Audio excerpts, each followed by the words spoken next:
Hey guys, welcome back to another video. You're gonna want to grab your snacks for this one. I'm gonna be talking about what it was like growing up South Asian in the United States. I'm gonna be talking about challenges, fitting in, and positives that I had growing up. So growing up, I always felt like I didn't really fit in.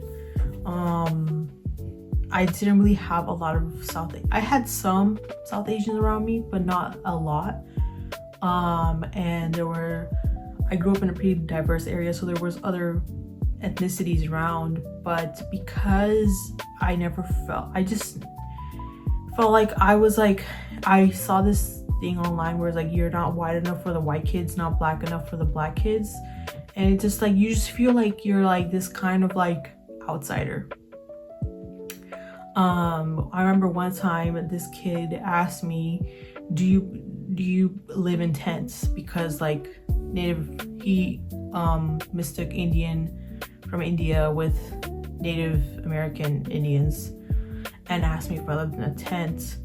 And yeah, like I was always a pretty quiet kid growing up too. And I feel like that also might have played a role into it. I feel like kind of my parents, being at work and me being at home alone or in my room alone really didn't influence my personality.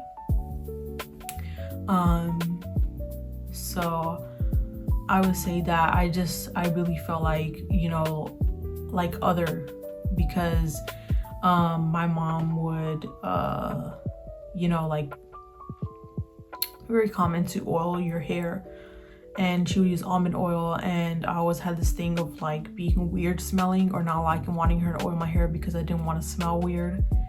And another thing is being hairy and being told it's because of Indian. I got like made fun of for like having like a stash or whatever.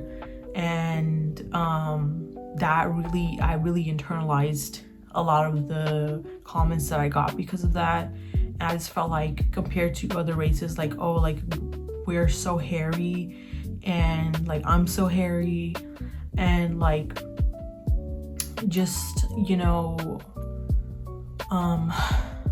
like just feeling like I'm like super unlucky to be born this hairy, and why do I have to deal with this? Like I thought like everyone else was like hairless or born hairless. And apparently like I saw this thing online where it's like, some girls lied about like shaving and how they do shave, but they lie that they don't, that they're just naturally hairless, which I feel like I believed as a child growing up that some women were naturally hairless, and there are women who are like have much less hair, but I believed like that they were born without any hair anywhere, and that I was somehow like the odd one out, the hairy one. So this kind of, my relationship with my identity became kind of conflicted, because I was like, like if being hairy equals being Indian, then being unattractive equals being Indian, if that makes sense. And I never really brought food to school. I didn't want to get bullied for the smell, and I had like free lunch, so I would just eat at school. And it's crazy how like this other boy who was also Indian, he made fun of me, saying that you smell like rotis, which is crazy because we're literally the same ethnicity. Like it's so weird. Like I found that to be so weird, but I'm just like, some people are just weird like that. But it's like that internalized racism that he had, and he projected it onto me. And I feel like, this is a bit of a generalization, but I feel like a lot of guys project their own internalized racism onto the women of the culture for them to bear the brunt of it. So yeah, I don't know what's up with that, but that's my take. People mispronouncing my name, I feel like that is something that always like annoyed me. And people making fun of my name, and I never really liked my name. I have like an ethnic name, and I got made fun of for it. It sounds like something else in English, and that it doesn't mean. But I got made fun of, and then I always wanted to change my name, but then I didn't want people to know that I was insecure about it. Like one time this teacher asked the class if you could change your name, like raise your hand, and then I raised my hand, and then I was like, she asked me, okay, what would you change to? And I was like, oh, I was just stretching. Like I didn't want people to know that I'm insecure about, like I was so insecure about looking insecure, but then I was. And I had this thing growing up where I didn't want to feel seen. Like I wanted to feel like I didn't want people to know my business. I didn't want people to know what I got hurt by, what it makes me insecure. So I would always like be the quiet one, and I just didn't want to be seen. I didn't want to be perceived. So that was a big thing for me, being seen, being perceived. And it was a big thing for me starting my YouTube channel, because I had to get comfortable being seen and being perceived pretty quickly, because I'm always looking at my face, whether that's looking at clips, editing and stuff like that. I had to kind of make peace with the fact that this is what I look like, and all my insecurities, make peace with that, and just be like, like we all have insecurities, and that doesn't mean that I'm not beautiful and that I can't love myself the way I am. And another point is that when I was growing up, I was kind of embarrassed of like my parents, and because they're like ethnic immigrant parents, and my dad's job, I didn't want them to pick me up in front of the other kids, because I didn't want to get like made fun of for having such parents. And I was like scared, like if someone does make fun of them, like I'm not gonna be able to defend them, because I could barely defend myself. And yeah, that was, and also like I'm gonna get pretty personal, but and this is again with being seen and being perceived. Like my mom was always very harsh on me and like strict, and I didn't want her to like yell at me in front of the other kids, because then that would be super embarrassing, like for not doing something, because she is a little bit short-tempered. And so I also like we grew up like middle class, lower than middle class, and I didn't want anyone to make fun of like the way that they dressed or looked or talked, and I didn't want that to be associated with me. And so this is something that I was like crying like a while back ago, like being embarrassed of my parents, and how like bad I felt for that. Like now, like as an adult looking back, like like they're my parents, and the way that they dress and the way that they talk, I shouldn't have judged them for that. Like I really internalized that judgment, like, oh, what would people say, and I internalized that, and I had that fear in my heart. But like they're your parents and they provide for you. Like there's nothing to be embarrassed about. You should be proud that you have parents that are providing for you, So that's something I was like crying about, like felt so terrible about being embarrassed of them. And my brother, he called it out once, but I never really like answered it or like really spoke on it, because like I didn't know how. I did not journal back then. I did not even know how to put my emotions into words. And I always grew up kind of like emotionally distant, where I feel like I was never really connected with my own emotions. Like I was a quiet kid, and I just felt like I didn't want to look weak. I didn't want to get judged. I didn't want to be perceived or seen. So I always had this like toxic relationship with my emotions, where I just didn't acknowledge them, and then everything just pours up and it comes out like in a very toxic way. So that is one of my toxic traits, and that is something that I've been trying to rebuild in my 20s, journaling more, checking in with myself more and my emotions, going to therapy. I think that is really important because I internalize a lot of things that people have said to me and done to me in the past, and it still kind of haunts me today. Like I'm like thinking like, oh, I should have said this in that conversation, or I should have done this, or I wish I did that. And like that, you know, like that overthinking and just thinking of past situations over and over is still in my mind, and it's been difficult to get over, but I'm slowly like trying to get over it and trying to heal. And I never really expressed myself growing up, and I feel like that also I bottled up a lot of things, and so not even expressing myself or talking about it, that also is something that I've been working on with my family, and like just expressing my emotions, just expressing how I feel, you know, without even thinking about an outcome, just expressing how I feel and seeing if there's a solution, if there's, you know, if someone gives a solution, if not, just for the sake of expressing for the sake of expressing. And yeah, like now I'm gonna be moving on to challenges I faced in high school and college. I think that being a child of immigrants and not knowing how to navigate the school system, I feel like, you know, there's so many things that I didn't know growing up, and it kind of prevented me from taking my education in the direction that I should have, and from going to like the best college that I could have. I ended up going to community college, which was like a big mark on my ego. And I really, when I was in community college, like I felt so lonely, and I felt like I couldn't make friends, and I felt like you know, it's so shameful to be in a community college, you know, I should have been at a UC, but because there were a lot of things I didn't know like about the college application process, I could not get into UC. And also like I did not put in like what I should have put in to get into UC, you know, I just feel like that. But it's a challenge that I faced. Like I didn't really recognize, like I never had like someone to guide me through high school and let me know like, you know, do this and this, and then you'll get into UC. I didn't have that, you know, I didn't really do extracurriculars.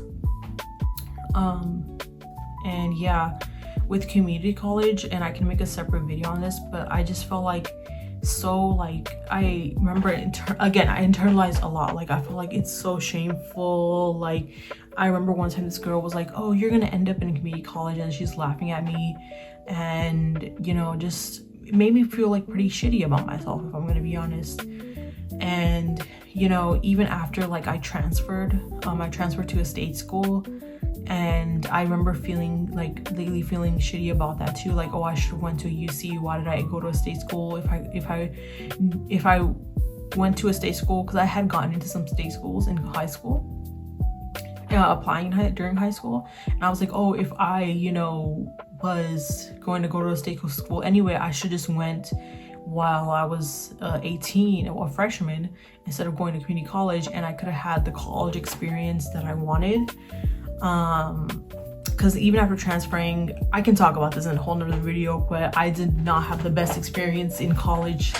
I had some good moments, but I didn't have the best experience. But college is really when I started to look into counseling, and I started to also really want to connect to my culture more. And I saw a lot of more things online about, you know, connecting with your culture and stuff like that. So then that's why I also wanted to connect with my own culture. And I also had I made this like club, which was not very successful, called South Asian Student Union at my community college, and as I said, it was not very successful, and I had some failures with that. But I would say that's more like, I'm glad at least I tried, and it was more of a learning experience. And so yeah.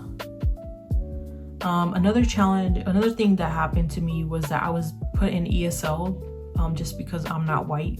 Even though I was born here and I knew how to speak English, they put me in ESL. So I think that's something that a lot of people can relate to. So yeah, and I think that with being South Asian, there's like this model minority myth.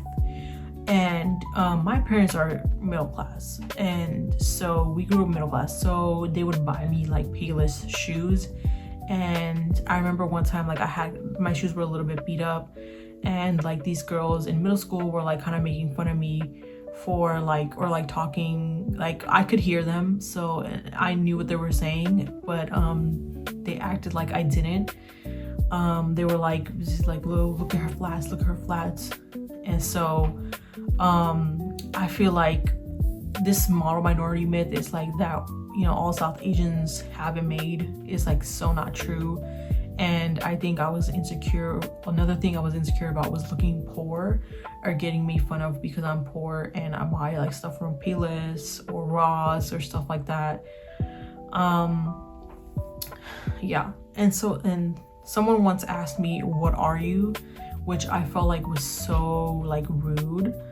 Like, because it's like, what are you? Like, what does that even mean? Like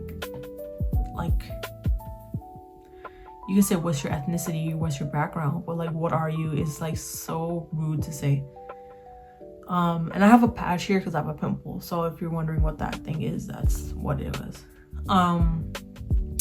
So being racially ambiguous, someone thought I was Mexican in high school. I think that when you're South Asian, it's like, or when you're just brown in general, like it's easy to get mistaken for other ethnicities, and you just feel like you're just kind of like a floater. And another thing that I had a challenge with, another challenging thing was that I thought I was ugly because I was Indian, because I didn't have a lot of representation growing up.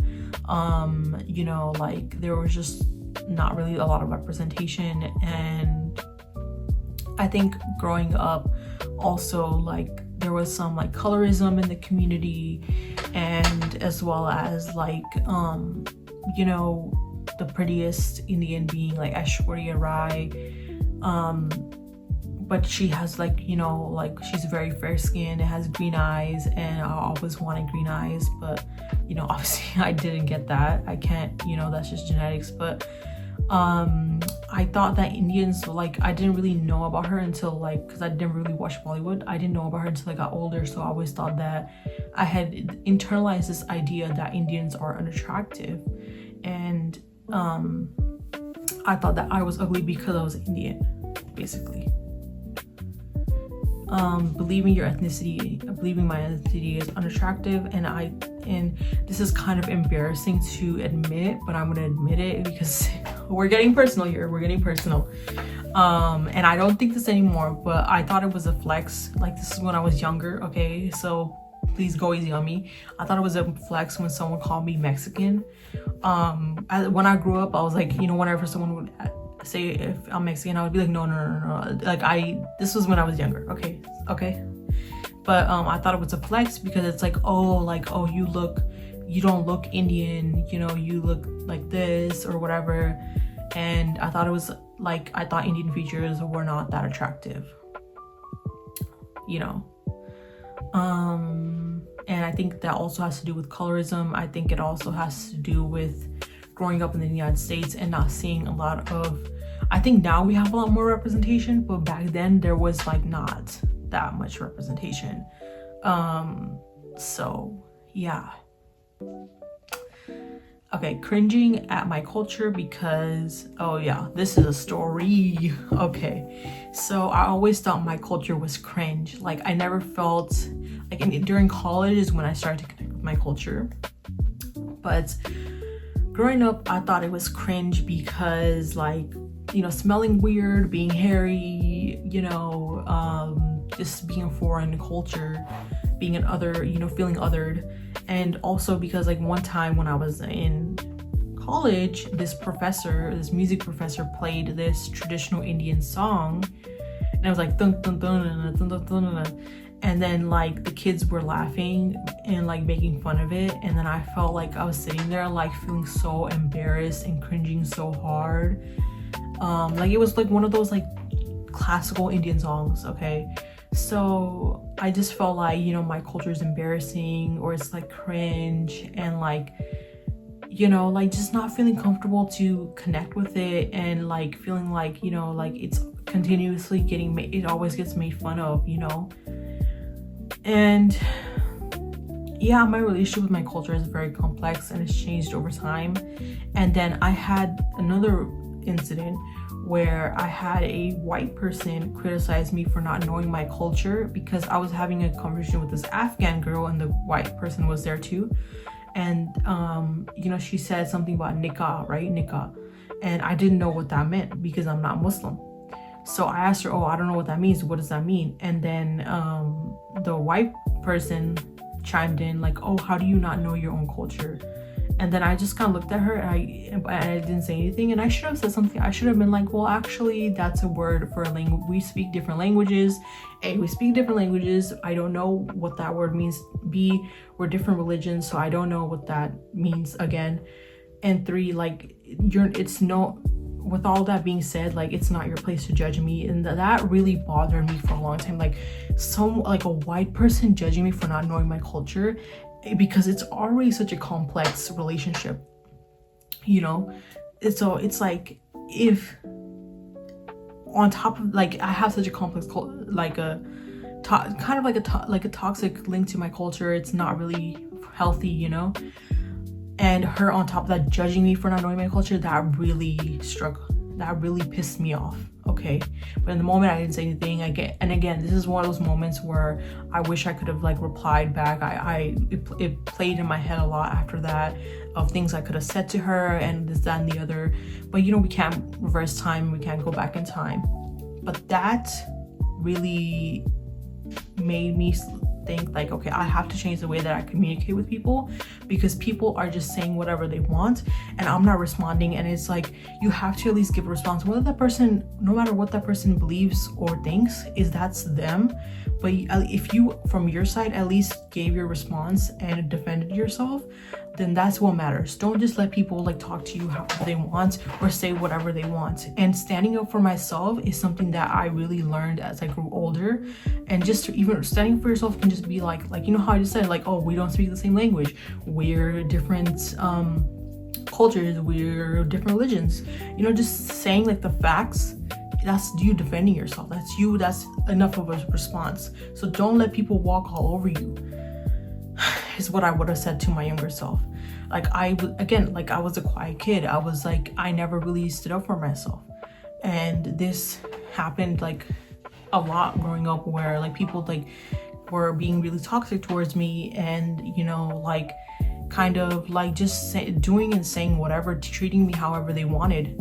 And this also kind of ties into the video, because I feel like, growing up South Asian women, how they're seen, it's like more like submissive, and just like, it's like, Indian women are like, just worship men or whatever, or like they just worship like they're so like male oriented, and like they're just submissive, like, yeah.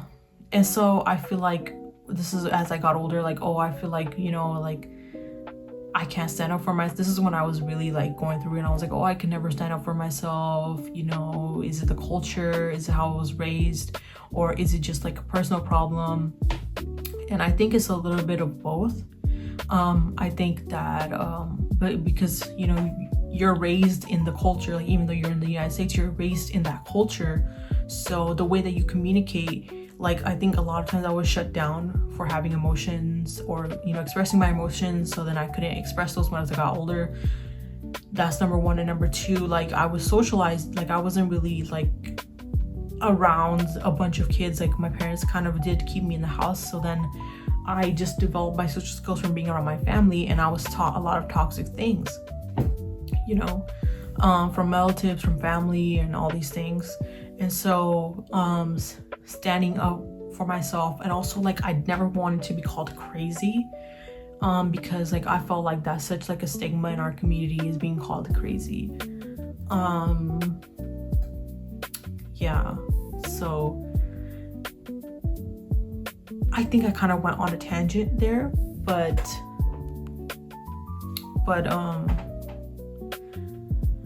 yeah, like I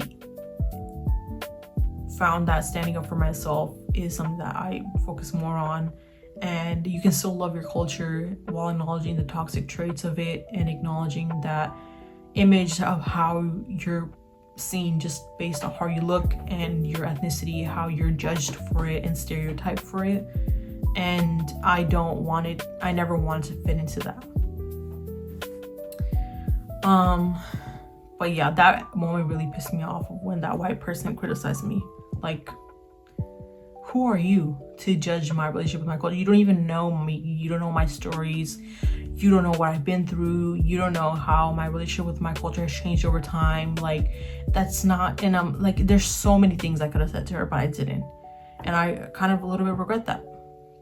But yeah, moving forward, not being able to connect with my Desi peers. Okay, so as I said before, I didn't grow up with a ton of South Asians, but I grew up with some, and I could never really connect with them. Like, I could never really form close friendships or relationships with them because it seemed like everyone already had their cliques, they had their friends, and it was kind of like this weird like culture of like, oh, like, you know, we all have strict parents, and so we don't want, you know, each other, we don't want close Desi friends because we don't want them to snitch on like what we're doing and stuff like that.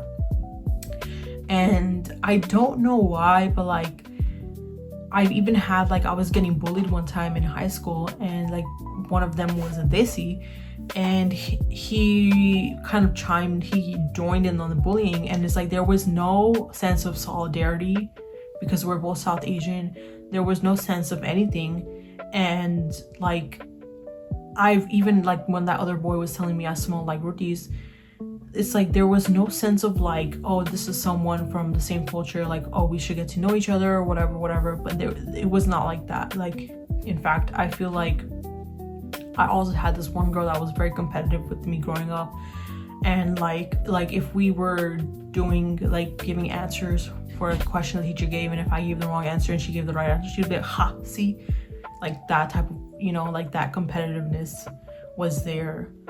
But this is something that makes me kind of sad because I really wish I had more Desi friends. And like, it's so nice to connect with people of your same culture, but there's like so much like internalized racism, you know, gossiping, competitiveness a lot in the culture, in the, you know,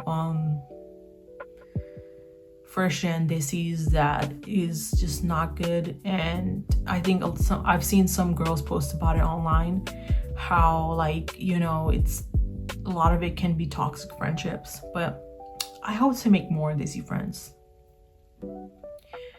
Okay, so being too Americanized for your community, so you feel lonely regardless. So this is like another thing that like, I feel like I was too Americanized to fit into like my culture. Excuse me. I felt like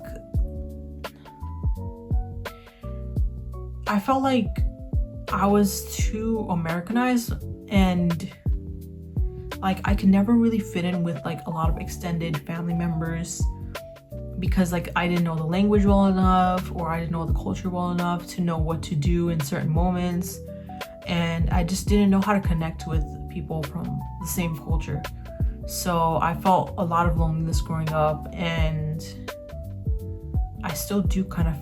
Now I don't care as much anymore because I'm like, you know, some things are just not meant for you.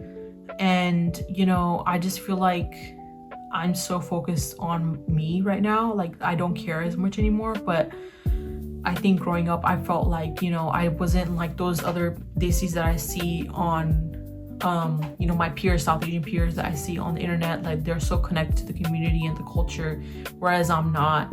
And so that made me feel kind of bad, and made me kind of internalize that again. You know, I'm the queen of internalizing, of like, oh, you know, like I'm too this, you know, I can't fit in, and this, that, and the other.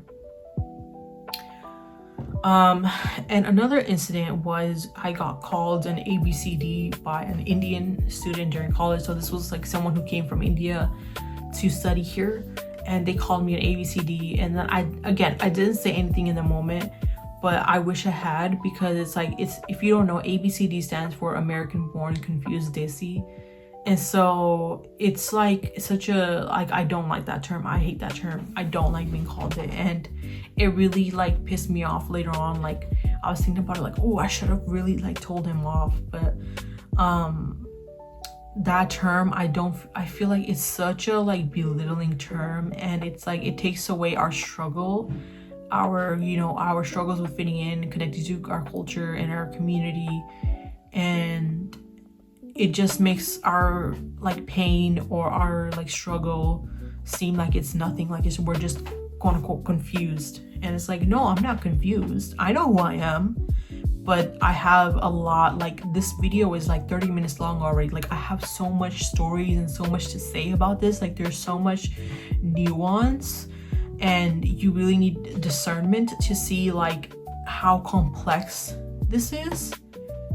And to just reduce it to being an ABCD really pissed me off. Like I was like, I'm not an ABCD, and I should have said that, but I didn't in that moment. And then this is also another thing, not being able to connect with your family back home. This is like kind of like a big one, but then also like some of my family members are kind of whack. Don't tell anyone I said that. But yeah, like not being able to connect with family back home, like just, I feel like this is one of my, I don't know if it's a dream, but it was like one of my like deep desires to have like that, that typical South Asian family, feel of like where you have like your core family and then extended relatives and you're all close. But I just didn't get that. A lot of some family members had beef with each other, and I just was not being able to connect with them. And back in, India. And yeah, like that's just something that really bothered me for a long time. Now, again, I don't care as much because I'm just like, we all have different paths in life. Right now, I'm so like free. I'm like, we all have different paths in life. You're not meant to connect with everyone. Sometimes the people that you're not meant to connect with are the people in your own family. And yeah, that's basically how I'm looking at it now. So I don't care as much anymore. But back then, like back when I was like 19, 18, like I really did care. And I feel like it also made me very lonely because I didn't know how to connect with them.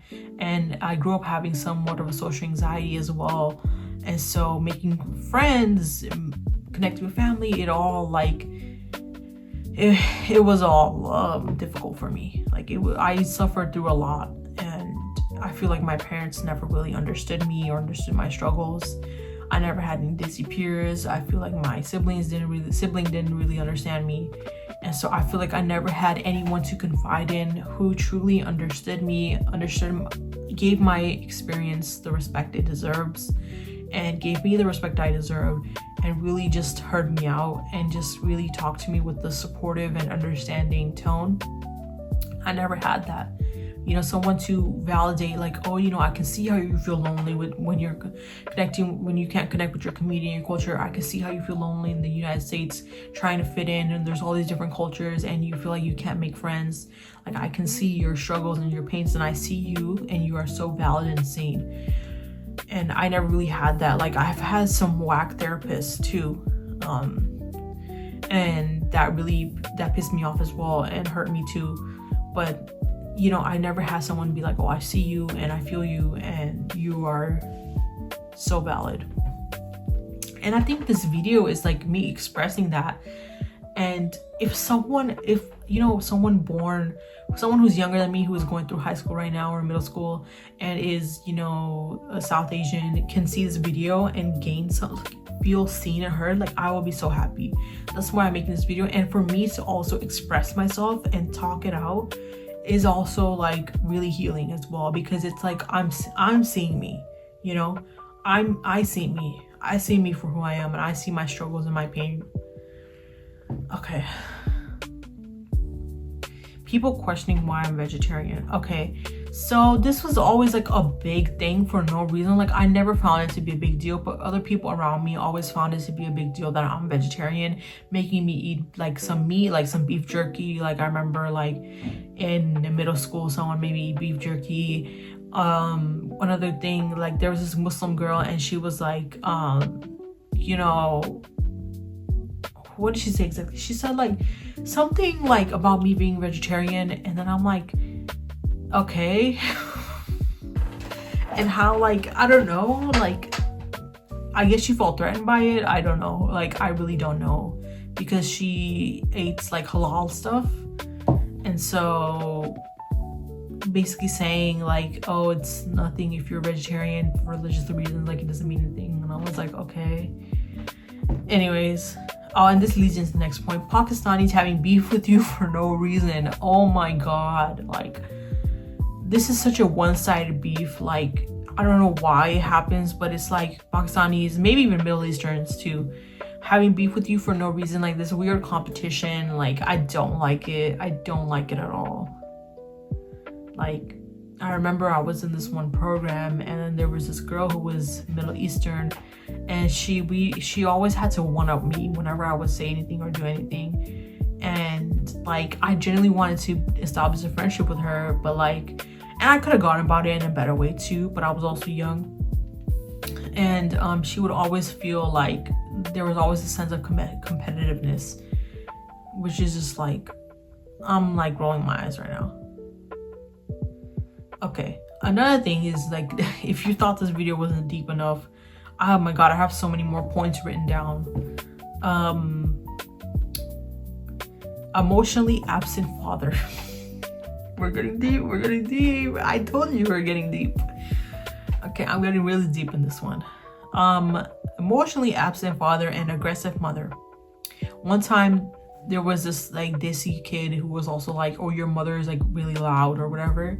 And this might just be me. This is not even, maybe not even a unifying South Asian experience. But it's like, I feel like for me, my father was kind of emotionally absent growing up, and that really affected me with expressing my emotions and connecting to my emotions and giving myself the space to feel that. And then I had like an aggressive mother figure as well. And so with her, I felt like I always felt like I had to stay on guard. And I felt like I could never be vulnerable, or I would get called weak and all these things. And so I never really had like a safe space to, again, be perceived and seen in a way that is respectful towards me, and in a way that is, you know, healing and, you know, gives you a sense of safety. So yeah. Okay. Mom expecting me to help her with talking on the phone when you don't even know what's going on, whether it's with insurance or bills. I feel like this is such an immigrant thing. It's like, whenever like they have a problem, like you're supposed to be the one that translates for them or talks to them on the phone when you don't even know what's going on.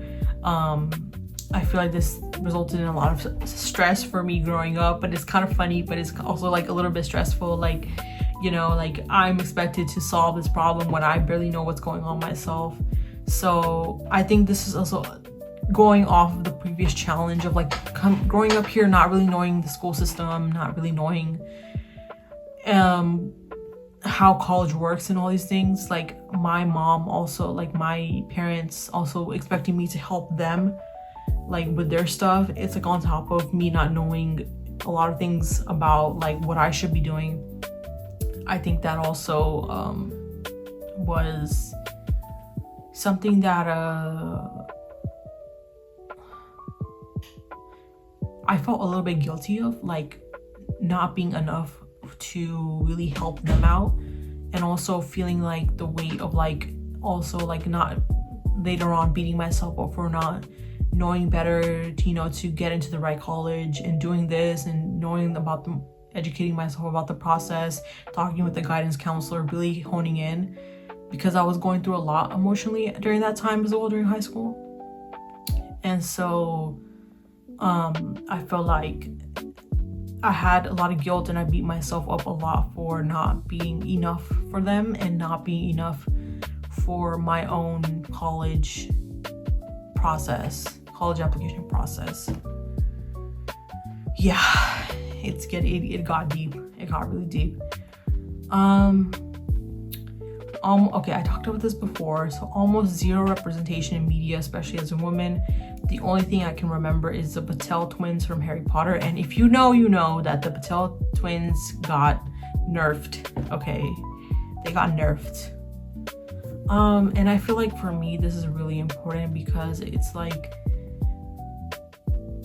when you are a minority and you are like, I feel like, you know, white people have their cliques and then like the black kids had their like circles as well, and you're kind of like in the middle, and it's like you don't really have anyone that is of your background, or there's a few, but then you guys don't really click. It can feel, it's a very isolating experience. It can feel like your problems are in like a vacuum, you know? And yeah, like it just, again, feeling that sense of community, feeling a shared sense of experience, like, oh, we're going through the same things, you know, we are like friends and we are, you know, going through the same things, so we can talk about it. That I was really missing. And also like seeing like our stories being told, that was not really there. And now it is somewhat, I see some stuff coming up, and which is really good because I can relate to it, and it's like it's about damn time that we have some representation, and it's really important, and I'm so glad that the kids today can get that representation. Okay, and this is another thing that Miss Aishwarya Rai coming up in this video. But being told you look like Aishwarya Rai when you don't, just because you're Indian. Okay, so yeah, thank you for the compliment, but also I feel like you're kind of making fun of me. I don't look like Aishwarya Rai, and I never will, and that is okay because I love myself. But this thing, me and the relationship, because like it's like, okay, the relationship I have with Aishwarya Rai is very complicated, because not very complicated, but it's complex, because on one hand she's Indian and she won Miss Universe, and that's like, oh, you know, Indians are beautiful, Indian women are beautiful. Then I can also see that I'm also beautiful, but because I don't look like her, I don't have green eyes, I'm not as pale as her, I'm not as skinny as her, whatever, you know, I have different features than her. It's also like, well, I'm Indian and she's Indian, but she is like very like, she has more Eurocentric features and I don't. And she won Miss Universe, but I don't think she's representation, a good representation of what a lot of Indian women look like. So then it's like wanting to look like her and wanting, oh my god, my obsession with the green eyes, guys, oh my god. It must be studied, it must be studied. My obsession with green eyes really went deep, okay? Like I still love green eyes, but now I'm just like, there was also this TikTok trend of where it was like brown eyes and like hyping up brown eyes, and ever since then I really started to love my brown eyes, and I think my eyes are so beautiful, and I think they're the best part of my face actually. But like, oh my god, the obsession with the green eyes was really crazy. It was really crazy. Like that's why I told you Miss Aishwarya Rai keeps coming up in this video, because I feel like it was always that like awkwardness of like, I don't feel pretty because I feel like I'm Indian and Indians are unattractive, and then we have Aishwarya Rai, and then it's like, okay, but we don't really look similar, so it doesn't even matter.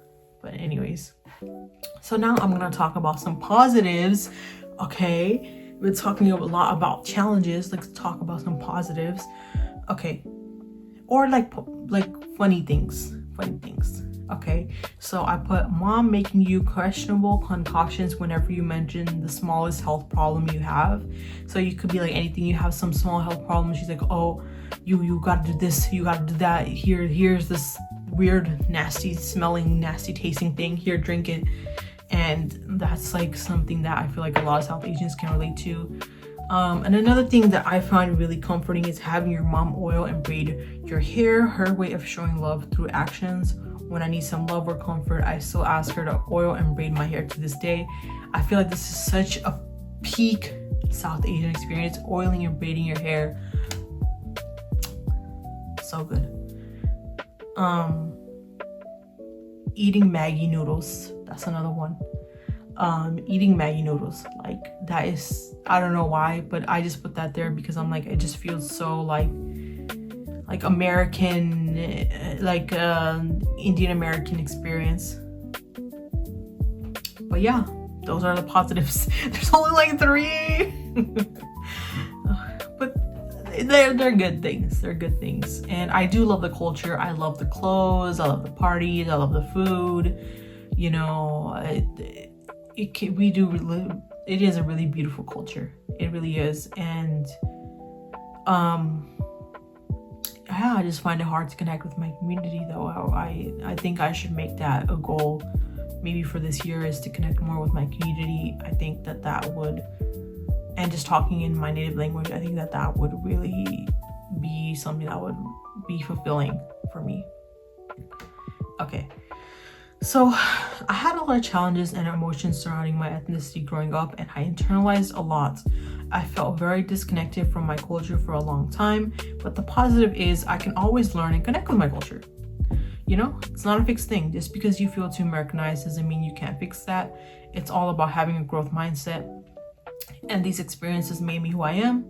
So yeah, I'll end the video on that high note, and leave your experiences and stories down in the comments below. I can't wait to read them. If you enjoyed this video, make sure you give it a like and make sure to subscribe. There's gonna be more coming out soon. But yeah, I really enjoy talking and just kind of bearing my heart out to you guys. It was very healing. This video was very healing for me, and I know it's a bit of a longer one, and I hope you watched all the way through because this is a banger video. It's such a good video. But yeah, I'll see you guys in the next one. Bye.